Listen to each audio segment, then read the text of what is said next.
Greetings, I'm Mr. Brennan, Head of History and Humanities, and I'm here to tell you why you should be taking history as a GCSE option.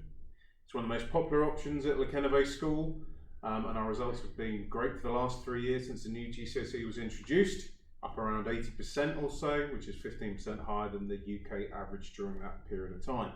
From this subject, you will learn lots about the modern world, but you'll also learn lots about the historical periods that have shaped the modern world. You'll learn about medicine through time. You'll learn about the reign of Elizabeth I, and you'll also learn about the first part of the 20th century and Germany in particular. History students, once they get an excellent grade and take it further forward, can go into various careers. They will use information, interpret information, create arguments. They'll be able to communicate effectively in public, but also in writing. And many historians will go on to become lawyers, politicians, journalists, and so forth. So, do what's right. So a quick overview of the subject. Your basic points. First of all, we will be studying 4 units, which are equally weighted at 25% each. And I'll talk to you about each of those 4 units in a moment. The units are assessed by 2 lots of 2-hour exams at the end of year 11. So these written exams will cover 2 of the units each. These exams consist of a variety of different question types. And of course, we teach you all the way through the subject of how to answer those questions, the exam technique, how to pick up the marks, effectively hacking those questions. And there are shorter questions, there are longer essay type questions where you argue different sides and come to a conclusion. And as I said just before, the pass rate has been really high since this GCSE was introduced 3 years ago, so it's a high achieving subject, but very similar to other subjects in the school as well then. And you get out what you put into the subject. It's hard work, there's a real focus on writing, but it is a hugely respected qualification that will open up so many doors in your future. It is an aspirational subject. It will unlock the door to a lot of very well-respected, very well-paid, very influential jobs in your future, which I'll look at after, but you have to put a decent shift in to get those grades out. So as Henry VIII would do, if you want to go for it, go for it. That's what we want to see from you. So the units that we study in paper 1, the modern world. The first unit in paper 1 is Germany, subtitled Dictatorship and Democracy. So it's looking at the very different political systems that function in Germany in the first part of the 20th century. We start with the Kaiser's Germany, Kaiser Wilhelm II, the chap on the bottom left with a rather fetching skull and crossbones motif in his hat. And then after that, it goes into the First World War, which of course Germany lost, and we see the impact of that on this previously very confident new nation. That takes us to the 1920s, looking at the Weimar democracy. So Germany not only became a democratic nation for the first time, but the most perfectly democratic nation in the world at that point. And we ask, how did it survive despite all the social, political and cultural challenges? Moving on from there, we look at Hitler and how he was given power in 1933. Why on earth did this happen? He didn't take power. He never won a majority in any election. How did Hitler control Germany? He did it in some ways through the carrot, using propaganda, genuine successes, a sense of making Germany great again. But of course the police state as well, the use of terror, the SS, the Gestapo. The next part of this course, we look at how life changed for different classes, economic classes, working, middle, upper, how it affected Christians and their beliefs, how it affected the role of women and young people, and then a focus on persecution of different groups in German society, why they were targeted, what happened to them, with a particular focus on the Jews. After that, the second part of paper 1 is tension and conflict. We look at how international relations worked between the 2 world wars. Basically, why on earth was there a sequel to the First World War so soon after? We have to start that by looking at the Treaty of Versailles, the peace treaty that was meant to resolve the First World War, but in many ways simply inflamed things from that point. What did Germany hate the most about this treaty? Was it the territorial, the armed forces, the blame for starting the war, which they felt was unfair. What did they hate the most? The 1920s, leading on from there, we look at the League of Nations, which was meant to keep the peace and prevent another war from happening, but it was useless. Was it doomed from the start, though? Was it the fact that America never joined it, or one of the other many reasons? That takes us to the 1930s. Of course, Adolf Hitler is the most obvious candidate for starting the war, so we look at his foreign policy and the various things he did in that period of time. And that leads us ultimately to September the 1st, 1939, the invasion of Poland and the start of the Second World War.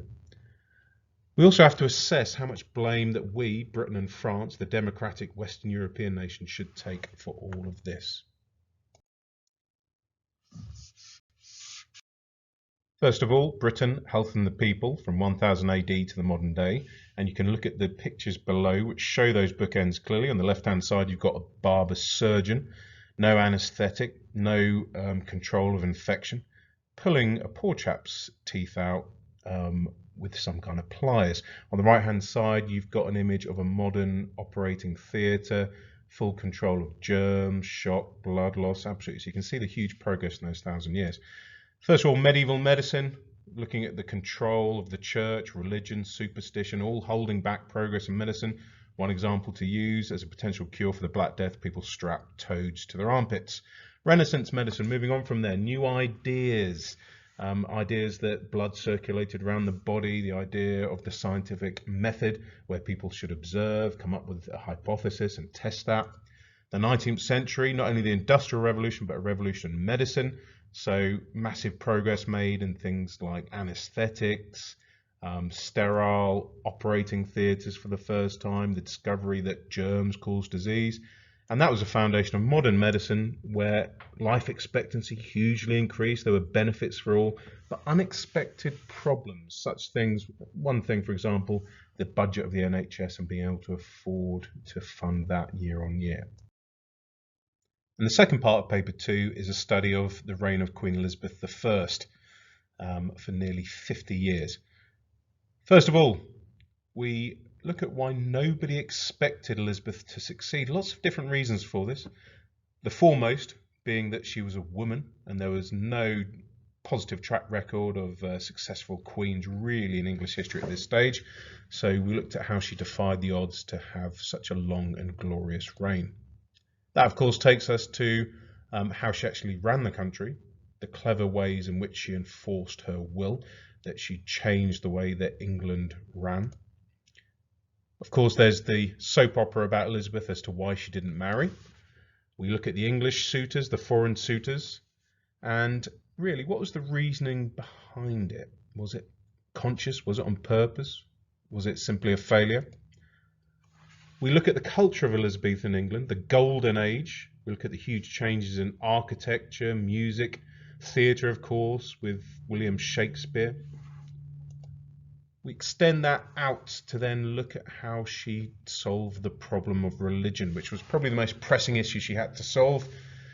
The lurching between Protestantism and Catholicism, and trying to work out how she managed to create such a middle way. And then there's international relations, particularly the most hostile enemy, Spain, and how it culminated in our victory in 1588 over the Armada. And these are our bookends below. We've got Miss Ritchie there taking the role of Queen Elizabeth herself, how she went from being a young and fairly innocent princess to being this iconic, mythic figure, Gloriana Elizabeth, who was both mother and wife of the nation. So how do you succeed in GCSE history? First of all, the lessons that we have, always at a very fast pace. We introduce one of the new topics, you have a chance to extend your knowledge, you do some research, and then you're going to apply that new knowledge to exam type questions. Beyond that, homework, we set lots of quizzes, recapping of knowledge. So fairly straightforward, as you always know what you need to do, but that knowledge, roughly 800 facts or so, we really do it and consolidate it and practice again. Thirdly, there are regular assessments all the way through the course, regular written assessments, so you can improve your skills, get feedback, and then improve from that point as well. We do lots of out-of-lesson revision sessions before all mock exams, generally after school, but during holidays we'll also do sessions then. We do a revision countdown program specifically in year 11 from January all the way through to your final exam. Students do revision booklets and flashcards for homework. They attend revision sessions to practice their exam skills. And finally, there are lots of other resources and platforms to support you, such as GCSE Pod, which has divided the whole course into little bite-sized videos, online quizzes that you can use at any time to help consolidate your knowledge as well. Hello, I'm Miss Ritchie, the other history teacher at Quennevais School. In this video, I'm simply going to show you what you need and what you will use during your 2 years doing GCSE history. The first thing is a folder. You need to get the big ring binder folder to collect all of our lovely work that we will do over the next 2 years. We will provide dividers, don't you worry. Dividers are very important because a wise man once said to me, you don't need luck when you're organised. So organisation is very, very key. The other important thing you will need during your 2 years of study is this holy grail, this revision guide. This is what your whole revision course is based on, and we will be using it indefinitely. It will be worn out by the end of your 2 years. The in-class textbooks you will use in your 2 years of study is the Medicine Through Time book that obviously goes from 1000 AD to 2000. Elizabethan England, which studies her whole reign, and in this big book we are only going to use 2 units, 2 colour sections of it to look at interwar and Germany. Obviously, alongside this book, just showing you here some revision activities that we will use during your course, which obviously are flashcards, and I can't not mention these infamous quizzes. You will need to know 800 facts in your 2 years, and this is the best way to do it. Quizzing, constant quizzing, practice, practice, practice. Enjoy. And this slide sums up our approach to the subject. Sporting metaphor: if you train hard, then you win easy. The hard work is done before the exam, and for the last 3 years, the students walking into the exam have found it much easier than they expected because they put the hard graft in early. So again, you get out what you put in. It is an elite subject.